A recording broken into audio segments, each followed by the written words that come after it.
এই ব্যাগগুলোই আমি বানিয়েছি নষ্ট একটা লাইট দিয়ে। অনলাইনে ঢুকলে এই টাইপের ব্যাগ অনেক দেখা যায়। ব্যাগ দেখে আমার মাথায় কি আসলো জানো?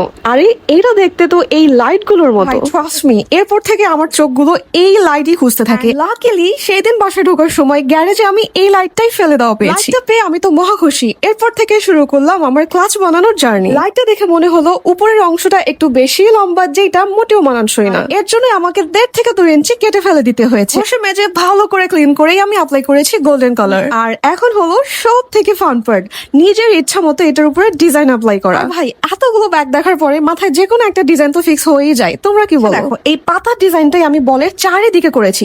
প্রথমে ভেবেছিলাম এটা এমন খালি রাখবো, বাট ওইটা দেখতে মোটেও ভালো লাগছে না, মানে লাইটটা বুঝাই যাচ্ছে। এরপর ডিসিশন নিলাম এই খালি জায়গাটাই আমি ফিল আপ করে দিব এমন কিছু ম্যাটেরিয়ালস দিয়ে। লাইটের উপরে ডিজাইন তো করা শেষ, এখন পার্ট বাই পার্ট সব ফিক্স করতে হবে। যেহেতু এটা গোল্ডেন ব্যাগ, সো আমার কাছে মনে হয়েছে গোল্ডেন পার্ট দিলে এটার হ্যান্ডেল খুব সুন্দর লাগবে। ব্যাগের চারিদিকে আমি কিছু চার্মস হ্যাং করবো, যার জন্য নিয়েছি চেইন আর গোল্ডেন বেল। এইটা দিয়েই আমি কিছু চার্ম মেক করে নিচ্ছি। এখন চলো এই চার্মস গুলোকে আমার ক্লাচের সাথে ফিক্স করা যায়। তোমরাই দেখো চার্মস গুলো হ্যাং করার পরে এটার আসল সৌন্দর্য দেখা যাচ্ছে। তোমরা কমেন্ট করে জানাও তো, লাইট দিয়ে ব্যাগ বানানোর ডিসিশন কি রাইট